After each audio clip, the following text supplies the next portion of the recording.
All right. Then what?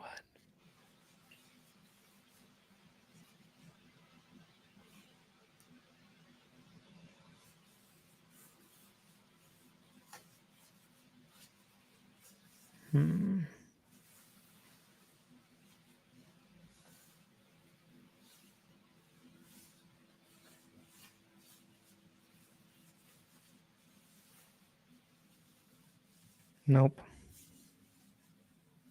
Oh, here we go. It says we're having trouble with your streaming. Your destination is possible. The stream was ended or deleted on the destination. We are live. We're live on YouTube. Sorry, guys. YouTube, what's going on? The YouTube fam out there. Guys, be patient with us. We're trying to get this streamed into the Facebook group as well. Brindle Nation, we appreciate you. We appreciate all the early votes that have been written in for Shelton Brindle 2024. We're not officially running yet. We're technically too young. So we are write-ins. 2028. I think the question remains, who will be president, who will be vice president? I know. We haven't had that discussion yet. We keep talking about this. I think an epic game of rock, paper, scissors is in order. A coin flip. I'll be vice president. I'll be Tim Walz. Okay, you can be Kamala.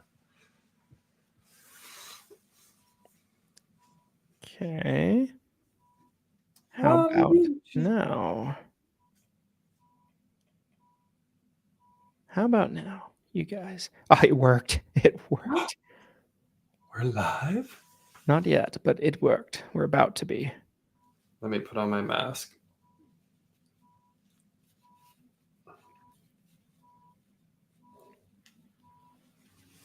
Kind of hurts my nose.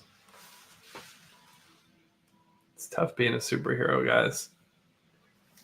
Everyone thinks it's just glamour shots and kissing babies and, you know, making headlines, but there's a lot that goes on. There is. And now that I know how to do this in the future, all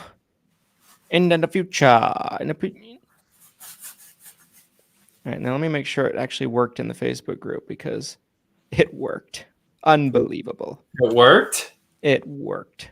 StreamYard, we're back, baby! We're back! We're back! We're back! We're back! We've never been so back! You guys, we have some things to talk about with you today. For our friends over on YouTube, thank you for your patience, you guys. We were trying something new, on the old StreamYard, and pleased to report that it worked with flying colors. Man, do we have a lot to talk about, you guys. Man, oh man. Should we do it? Should we do the forbidden at everyone, or has it been a little too much lately? Absolutely. I didn't put this costume on for nothing. Let's get everybody in here. All of our friends at Seven Figure. You guys got to get in here and check this out. We've kind of let the cat out of the bag already. If you look at my screen behind me here, boop, boop, boop, boop, boop. This happened. This was published on the 30th of October. You'll see this. Aetna axes some Medicare Advantage Part D commissions. Now we're seeing fallout from additional carriers along these same lines. Would you say we're halfway through AEP?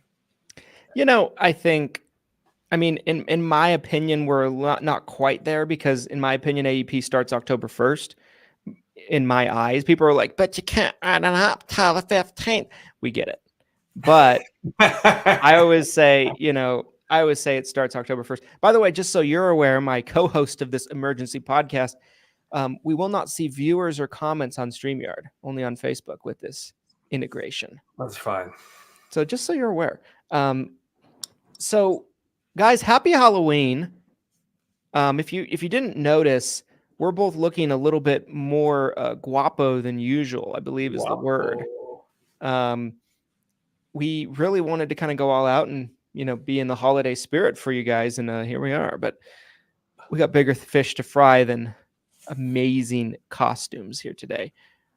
We got to talk about non-commissionable plans. So should we start with backing up about and kind of going over what's been happening for anybody that might not be aware, and then we can kind of get into some reactions? How do you feel about that, Mr. Shelton? Yeah, I think we do. I always like to approach it like someone, an alien just landed in 7-figure Facebook group, and they're like, "What's going on?"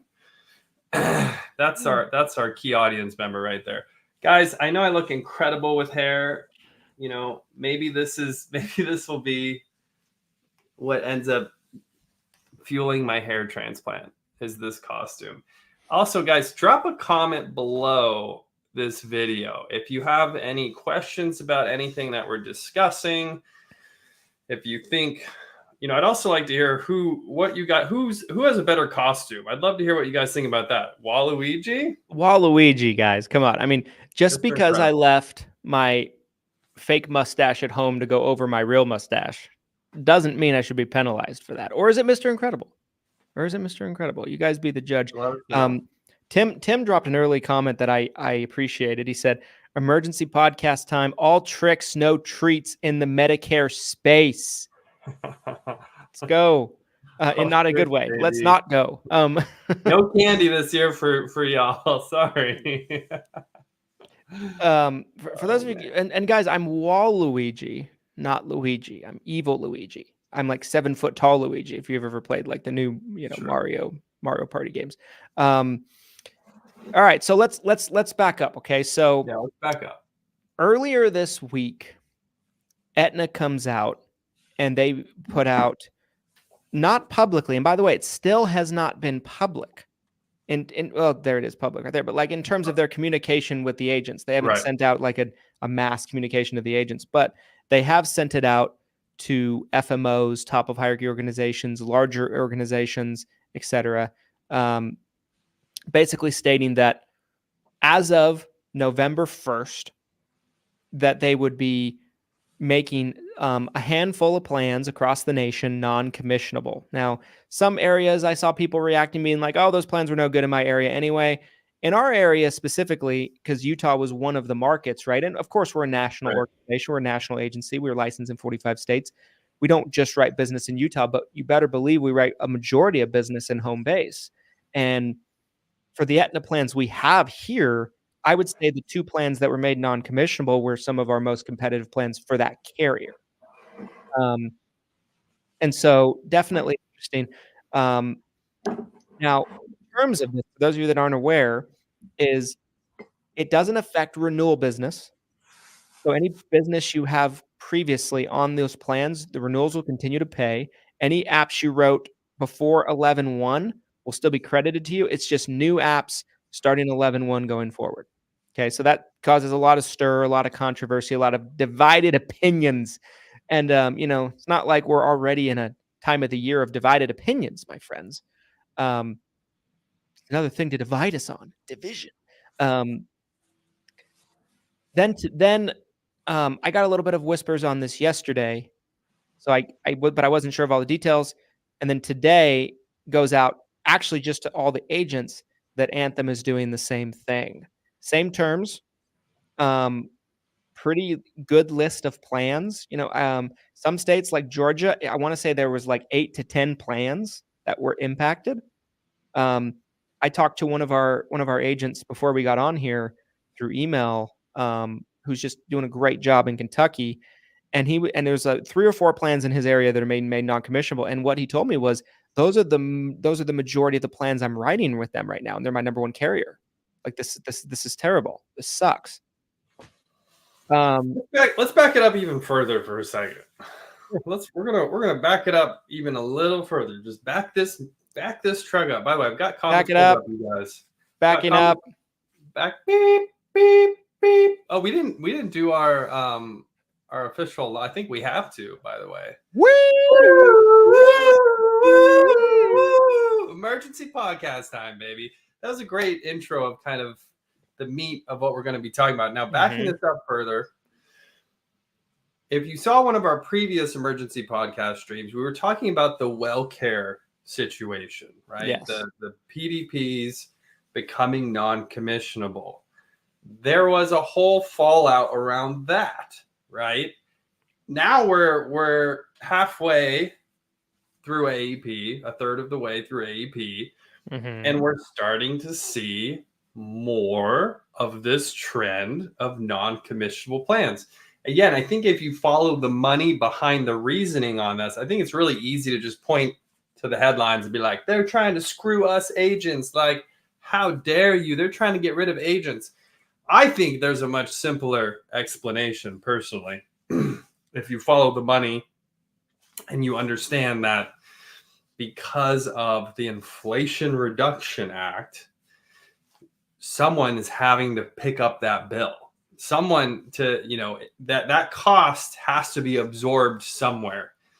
And Christian and I were talking privately before we got on the stream about who's absorbing that cost. And it is being kind of divvied around a little bit, but the carriers are taking it in the shorts. They are absolutely getting obliterated by the Inflation Reduction Act.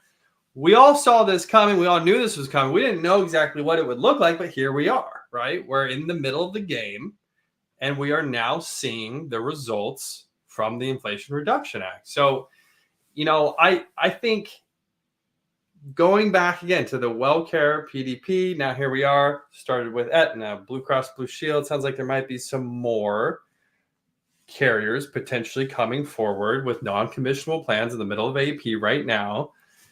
And ultimately, I do think this is all about the dollars and cents, right? So I think there's two ways we can look at this, right? There's kind of two schools of thought. By the way, I just noticed I forgot to change my name to Waluigi. Yeah. My apologies. Lame. Not key. Make it lame. Make it. Anyway, so anyway, I think there's kind of two schools of thoughts with this, right? The first school of thought is it's the Inflation Reduction Act, just like you said.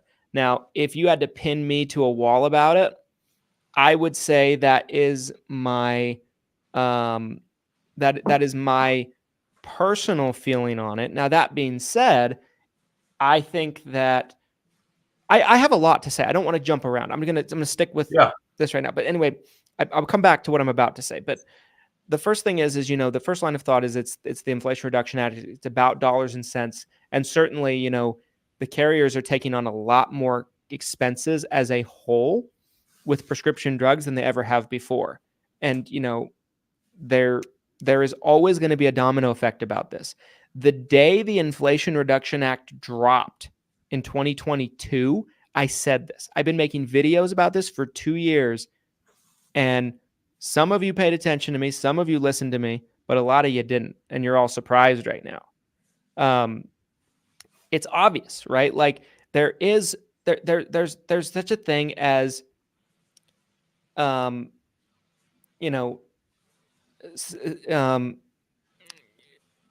what's the word I'm looking for? I'm struggling today.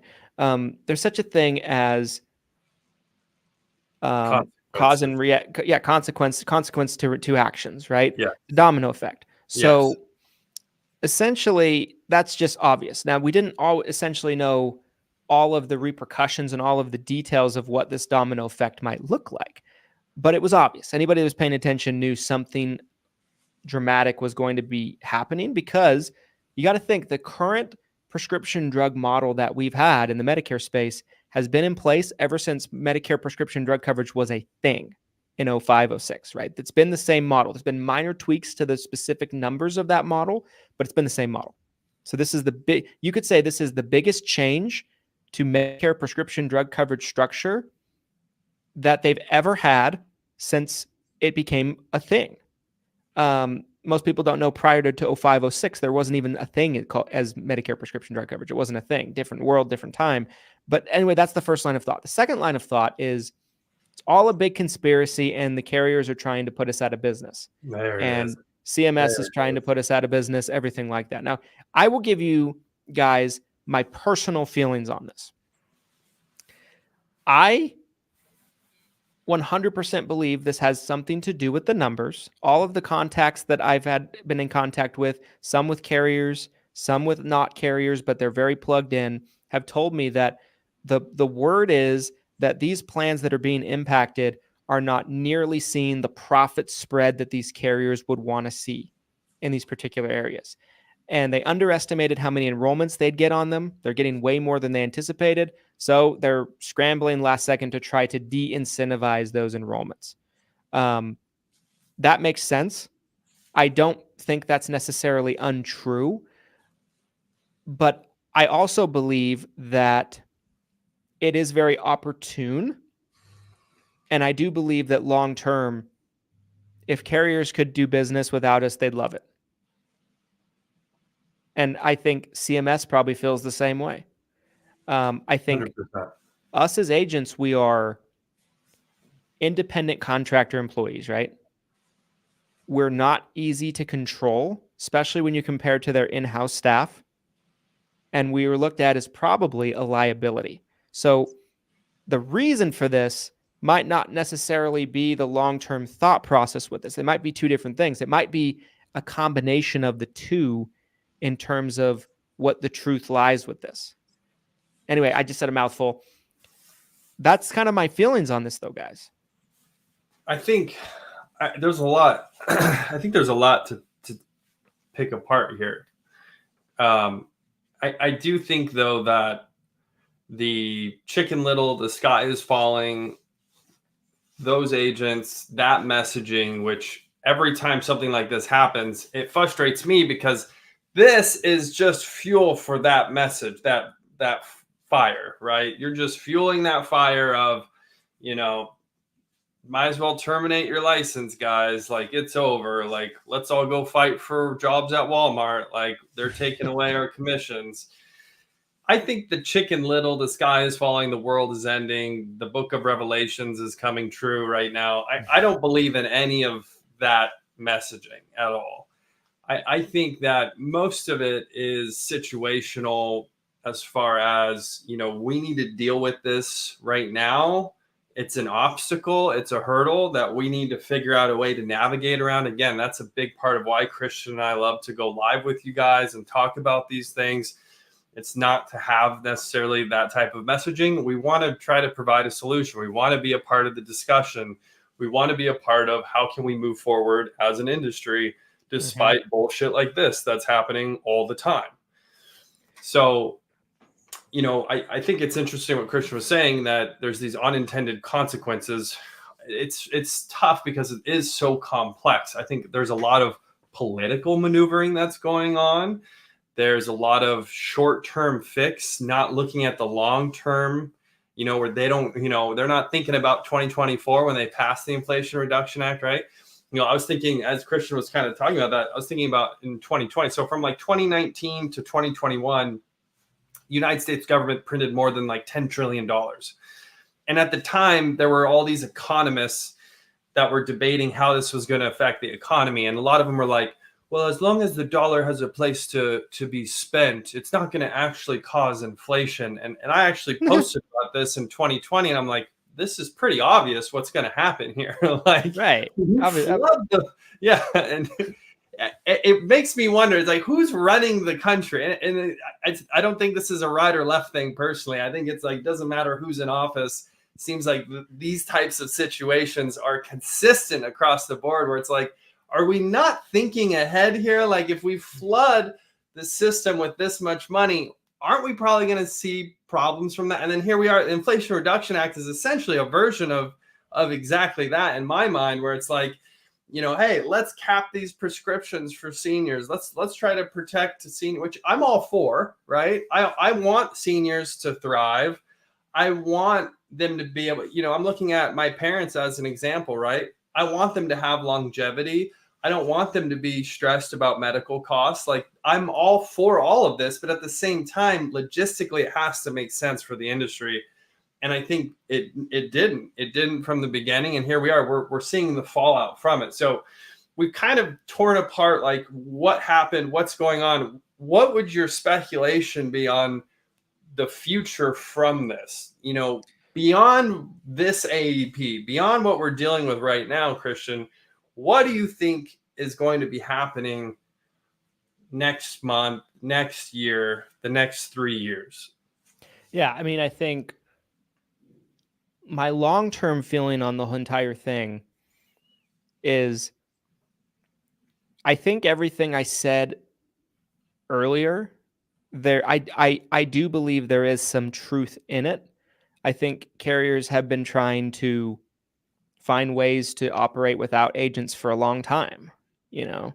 Um, and I think it's something to be concerned about. I think not being concerned at all and ignoring it is the wrong thing. But like Glenn said, solutions and pathways forward and long-term thinking is going to be the case here. I put up a post about this, about the Aetna thing, a couple of nights ago. Just was thinking about it, and my feeling is really the same as it was with the Anthem thing, as it was for the Aetna thing, and really kind of what my feeling is. If you missed that post, was this is a concern. There's more non-commissionable plans now than there were ever. I was actually looking at a list the other day from 2021. I could fit all the non-commissionable plans with every carrier in one piece of paper. Now it's like pages and pages, you know. So the amount of non-commissionable plans we have versus even 3 years ago is a huge amount bigger. It's a concern.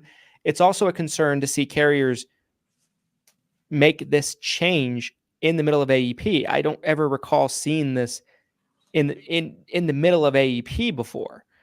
It's a concern. It is a real concern. Now, what is solutions, right? Because it's a concern if it goes unchecked and this becomes more of a trend and the carrier thrives and they're like, oh shit, these freaking agents, we didn't need them after all, you know. That's where I think this thing gets kind of dangerous and scary. It's a slippery slope, right? So to me, my thought process of what we can do as agents and brokers, number one, anything you can do to not do a non-commissionable plan, you should do without harming the client, right? Like, you obviously want to do what's best by the client, but if you look at a lot of situations, normally, now, not all the time, it's not a blanket statement. Someone's going to jump down my throat about this, but normally there's not one plan that's head and shoulders above everything. Sometimes there is, but the majority of the time there's not. What we've been doing internally, I was having a conversation with Carrie, who's one of our team members internally, the other day, and she's been telling people when, for example, non-commissionable WellCare PDPs end up being the best option. There's a plan that's very close. She tells the client, "Listen, this is your best option. However, we can't do this for you." And there's this other plan that's very close. It would cost a little bit more, but you could work with us. They're choosing that plan. We haven't had a single person choose to go without us so far. And I love that. We're being fully transparent with the member, right? We're not being unethical. We're not telling them, hey, this is your best option when it's not. That's not the option. That's not the answer either. Who says that the best option has to be the cheapest option either, right? Like, you get what you pay for. I think back to one of the best med sup producers I know, and they never sold the bottom dollar med sup, right? Because the bottom dollar med sup is a lot of times a no-name carrier that is trying to scrape together as much business as possible by offering the lowest premium amount. And he would disclose that to the beneficiary on the phone. He'd be like, "Listen, this Mutual of Omaha med sup that I'm about to write you, I'm letting you know right now, this isn't the lowest cost from a premium perspective, but they're, in my opinion, the best choice for you because of stability, because of, their financial rating with AM Best, et cetera, et cetera." And again, you get to work with me as an agent because this is the plan that I'm representing, and I get to service you. And that's an added benefit, right? Sure. I think a lot of people are hung up on, let's offer the lowest premium, right? Let's offer the absolute cheap. The cheapest is the best for the beneficiary. And I would disagree. I don't think that's always the case. It's certainly not always the case. I mean, drug plans are a little unique from the standpoint of it to where it's like, it's more of a math equation, right? Because it's more of a, like, you can change them. There's no health questions. It's kind of like which one gives you the lowest on your prescriptions. But that being said, right, sometimes there's going to be a situation with a drug plan where It's just a mountain difference. And it's just doing a bad service for the client not to do that plan, but that's not normally the case. And a lot of times there is something that's close, and they want to work with you as an agent. They want to work with somebody. They don't want to call some crappy 1-800 number. And so anyway, kind of circling back, right? Like I think number one, trying to avoid non-commissionable plans at all costs. And I think the majority of the time you're able to do that if you look at it on a case-by-case basis. Number two, I think, we need groups like HAFA, like NABIP, and we need to all be kind of rallying together and putting together some stuff with this. I'm actually talking with, the folks over at HAFA right now, trying to do a video together, trying to do some collaboration together to kind of get the word out and some exposure, because from everything I can tell, those folks are really fighting for us as agents, and I love to see it. Not saying that NABIP isn't, but been a little critical over the years about like, I don't know, it just seems like their focus might not be always where we want it to be. And I understand they deal with a lot of different agents, but I love to see what HAFA's doing. That's number two. Number three is we need to be sticking together as agents and coming together as a community and talking about these ideas and not running away from them, not sweeping them under the rug, not being like, oh, no big deal. Oh, shucks, oh, geez. And I think with those types of things, if at the end of the day, right, like if a carrier suffers business-wise by making a decision, they'll rethink that decision. Always, right? They're always about profits and losses every single time. And we need to be advocating for our industry. The other thing you guys can be doing that I didn't put in the post that is probably going to be more and more critical to your survival is cross-selling. Yes. Cross-sell, cross-sell, cross-sell. So yeah, I mean, I think, I think there's things we can be doing. It's not doomsday, but is it a concern? Sure. Like it's certainly a concern, and it's not something that I ever want to see or I ever like to see. But I think my opinion, those are the solutions. Glenn, what do you think? I really like the cross-selling solution a ton. I've vocally been a huge supporter of cross-selling for many reasons, even before any of this type of stuff was going on. I think the more of this, the more compliance we see from CMS, the more it makes sense to cross-sell. We know that when you cross-sell more policies in a house, you have a higher retention rate. You're going to earn more commission as an agent. You're also, these seniors need these insurance products. These aren't just, we're not just like pushing cars, right? Like this isn't just like something that has, only a certain type of value to them. Like these insurance products that we're able to offer seniors, a lot of times they can't get or won't be able to get other places. So when you're already talking to them and you're already contracted with the carriers, you're already licensed with the state, it's a no-brainer to build out a package or to bundle or to cross-sell or to cross-market or to come back and say, hey, Mrs. Jones, we set you up with your Medicare policy 3 months ago.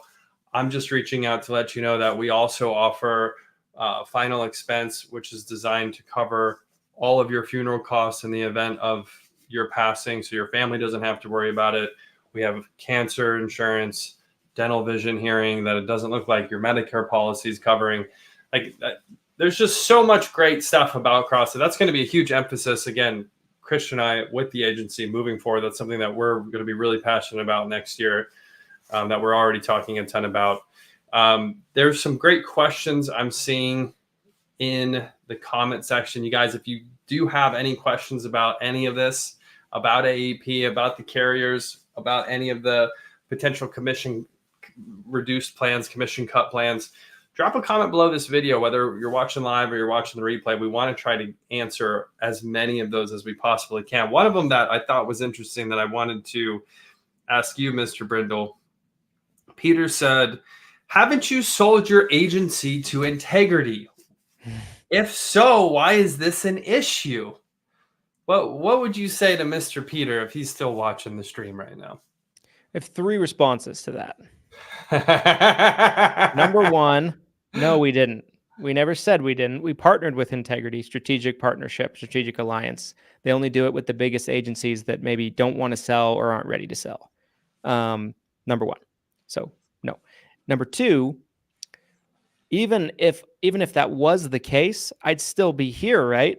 I'd still be involved. I'd still be working. I'd still be running the agency. So it affects me. And just because I sold doesn't mean I just stop caring. I have employees, I have agents, I have clients. I care about our industry. Number two. Number three, I think that just because you sell doesn't mean you can't get back in later. If that was the case, it's not the case. But if we had, who says I can't come back? Look at my friend Dante Cantu. There you go. That's a great example. So what's the future of the industry is important for a myriad of different reasons. Yes. But most importantly, it doesn't just affect me. It affects a lot of other people. I think those were all great points. But yes, to recap, no, we didn't sell into Integrity. We 100% are owners and equity of the agency and of all of our businesses that we're currently operating. So shout out to Joanna. She's watching us on the stream. She says she's an executive board member at HAFA. Thank you for your support. DM me. If you guys have questions about HAFA, what does HAFA stand for, by the way? Health. What? I don't want to butcher it here. We don't know. Joanna, if you're watching, Joanna, maybe you could tell us what HAFA stands for. We know that it supports agents. I still couldn't tell you what NABIP stands for. Weird name. I got Nahu down. It took me about 7 years. Joe just said I'm 100 times better than Waluigi. Yes, let's go, Joe. Hey, Joe. By the way, Joe, I saw your costume. I was Freddy from Scooby-Doo like 2 years ago, so I appreciate you following in my footsteps, brother. Hashtag did it first. Hashtag did it first, yeah. Thank you. Health Agents for America. I knew it was probably something simple. Health Agents I've never been good at, those summary verbiage names, kind of thing. I've never been good with it. Shoot a DM over to Joanna Wyckoff if you want to get it more involved and you want to work with an organization like HAFA, Health Agents for America, NABIP, which I believe is National Agent Brokers Alliance, National Insurance Agent Brokers Alliance, something along those lines. Another organization that is politically involved. Yes. Yeah, I'd love to get an insurance agent somewhere high in like the executive branch at some point in my lifetime. I think that would be epic. Think here's the other thing. Oh, I don't want to kill the stream by saying this. It's been a while since I've gone off the wagon on one of these. Seatbelts, folks. Seatbelts. Next week, we might get a new CMS commissioner. Fingers crossed. So, depending on what happens next week with the election, it's remarkable how many of you don't understand that the CMS commissioner is a president-appointed seat. And, if you have a high interest in regulation president, you're going to have a high interest in regulation CMS commissioner. So that plays a big role into all of this, you guys. True. You look at yearly final rules we've had every year starting in 2022. New CMS commissioner went in 2021. Coincidence? No. So keep that in mind too. I won't say anything else. I think that's a great point, though. And again, especially for the doomsdayers out there, for the folks, the agents who are kind of promoting the idea that the sky is falling, things could change quickly potentially, right? Obviously, if we get a new CMS commissioner, that could make the rules change very quickly. And there's only one way to vote to get a new CMS commissioner. Okay, I'll stop. I'll stop. Yeah. Another thing I wanted to mention too, well, for those of you who are watching, Chris and I are doing an event in Nashville, Tennessee with Mr. Chase. I always butcher his Gruning. last Gruning. Yes. Coach G. Coach G. There we go. Coach G. If you don't know Chase, he has some electric content that is super beneficial for things just like what we talked about, cross-selling as an example. We are going to be at the Success Factory. The Greatness Factory. The Greatness Factory. I was close there. The Greatness Factory in Nashville, Tennessee, February, I believe it's 23rd and 24th. Mm-hmm. So we're co-hosting this event with Chase and Coach Michael Burt as well. So Coach G, Coach Michael Burt, Christian, myself. We have some great speakers lined up. I don't know how many we've actually announced so far. 3. I think 3. So Justin Timberlake, or also known as, and some of my employees think he looks like Jay Cutler. So there's that. Jay Cutler, I love that. Yeah. So Justin Thomas, guys, marketing genius, marketing, aficionado, Coach Michael Burt. Nothing more to say with him. We just announced Tony today, who is a managing partner at Integrity. That's someone that sold his business to Integrity, my friends. Yes. And did very well by doing so. So yeah, I mean, and there's more speaker announcements to come. We're not done yet. So yeah, I mean, you guys should definitely get your tickets to that. Highly recommend it.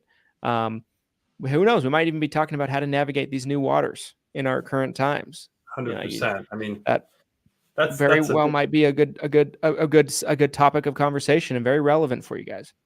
Big part of going to, I would say, any event, right? Obviously, we also do the 7-Figure Medicare Agent Summit. That's going to be happening in June.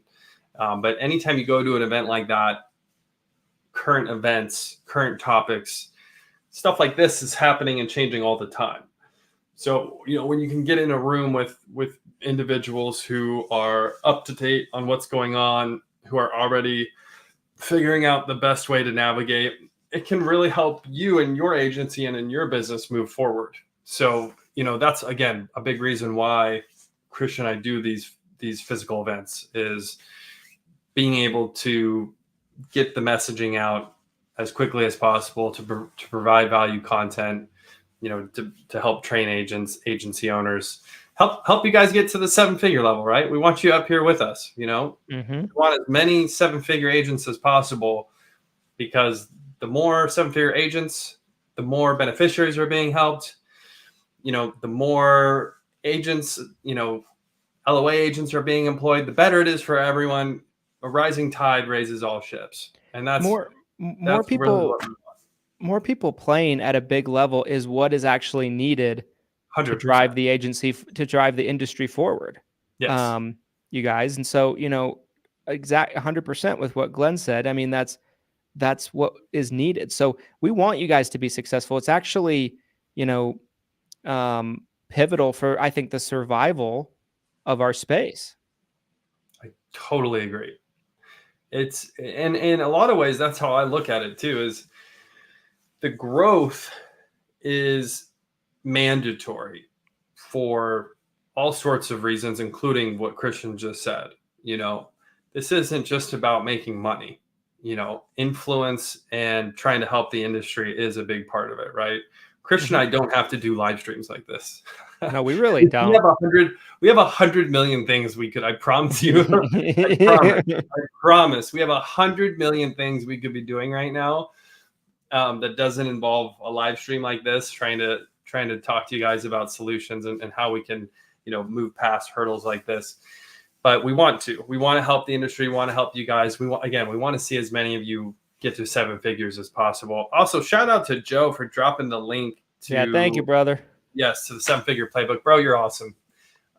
Joe, I hope you're there, dude. I hope you're at the 7-figure playbook in February. It's going to be an awesome event.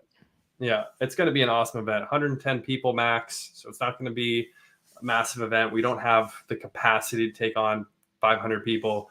we're anticipating selling out before the end of this year. So if you're interested in going, grab a ticket. Link is in the comments below. Joe, you're awesome. And the thing that Joe dropped with it too is, you know, a coupon code, a promo code that gives you 50% off on your tickets, which is a limited time offer. So if you do want to come, the time to get your ticket is now because it will be cheaper. And this is a big boy event, guys. So the tickets aren't cheap. They're $1,000 normally. So 50% off is not you're not just saving $25. You know, you're saving a good $500 on it. You're saving almost a true up by booking now instead of in a month. Your cost to travel and, you know, cost of your hotel and travel, I mean, that's essentially what you're saving on that ticket cost. Yeah. Yeah. You know, and we are stacking it with some of the best in the industry in terms of bringing value. And yeah, I mean, highly recommend it. Probably got a few more minutes here. Is there any other questions in the chat that we didn't get to? Let's see here. Garrett said, where do I get more info on this event? Garrett, check out that link. Mr. Joe Camper dropped for us, coachghuddle.com, 7-figure playbook. So the coupon code is 7figure50, all one word, all 7 and figure spelled out, and 50. So 7figure50. And it's also in the comment that Joe dropped as well with the link. So if for anybody that's interested, you know, anybody who wants to know about the coupon code. Thank you again, Joe. Appreciate you, bro. Is there a list of plans for New Jersey and Georgia? There is. So I've seen people post the list for Aetna all over the place. I was specifically asked by the carrier not to post it. I'm the only one that follows instructions, apparently. So, and I was asked, so I'm not going to do it. I don't want to get in trouble. Ask your upline if you need to know, or go search where it's been posted 40,000 times in the Facebook groups. You can find it. I've seen it posted several places as well. So, or call your upline. Your upline should be able to get this list to you ASAP. We send it out very quickly to our agents. And then within, you know, that's for Aetna. For Anthem, they actually sent it out themselves to all the agents. So you should have it if you're an Anthem agent.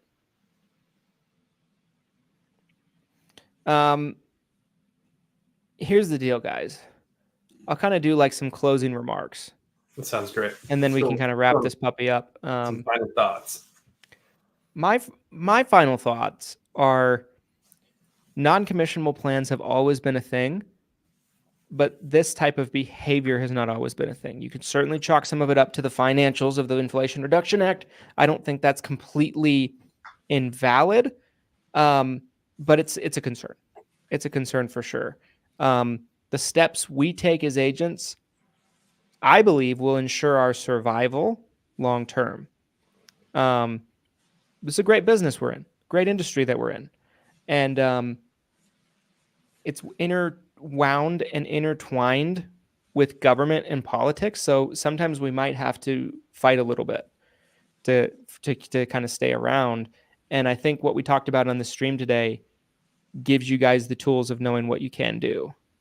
Diversification, supporting agent advocacy groups. I haven't always been, you know, cooperative in that myself. I'm a little bit of a bad kid, you know, like ask my teachers, you know, when I was no in school. candy for you. Difficult. My mom got mad at me one time, screamed at me. My mom's like the sweetest person in the world. She'll never swear, you know? So it's like, you know, some moms would be like, "You little fucker," you know, no, nothing like that. but my mom got really mad at me one time. She's like, "You're a difficult child." Stormed out. So I'm a little difficult, admittedly, but I'm on the same page in terms of supporting the agent advocacy groups, and we want to do what we can in the Facebook group and with our very influential organization to help as well. So yeah, guys, I mean that's my final thoughts on this topic. It's a concern. The sky's not falling though, but it's a worry. Pay attention. For sure. Mr. Shelton, what final thoughts do you have, good sir? Final thoughts. First of all, most importantly, happy Halloween, everybody. As we get to the end of October, Trick or treat. we got 5 weeks essentially of AEP in front of us. So, Godspeed to all of you.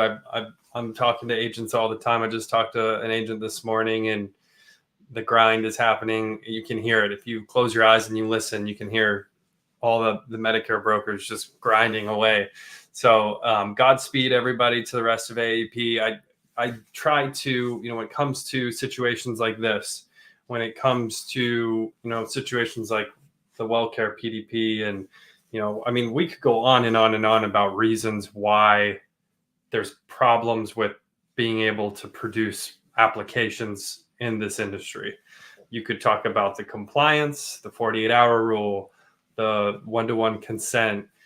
You could talk about, the non-commissionable plans.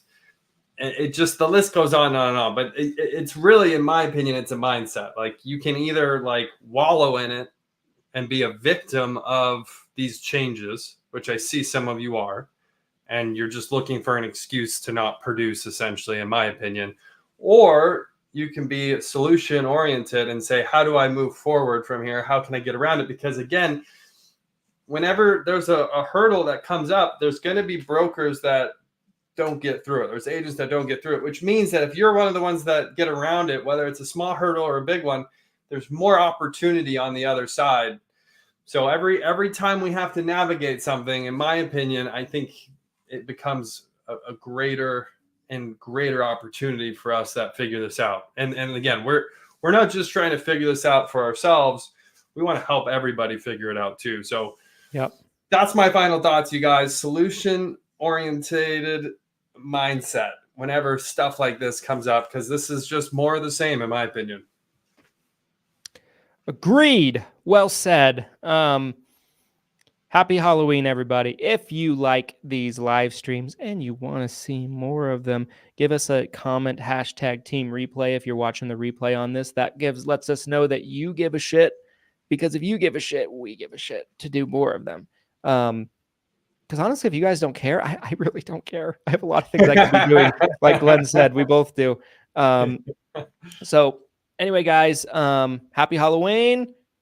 Hope that, you all have fun with the fams. And if you don't have fams, I hope you have fun trick-or-treating or whatever you do. We'll see you guys in the next one. Have a good seance tonight. Happy selling, everybody. Now ending the stream.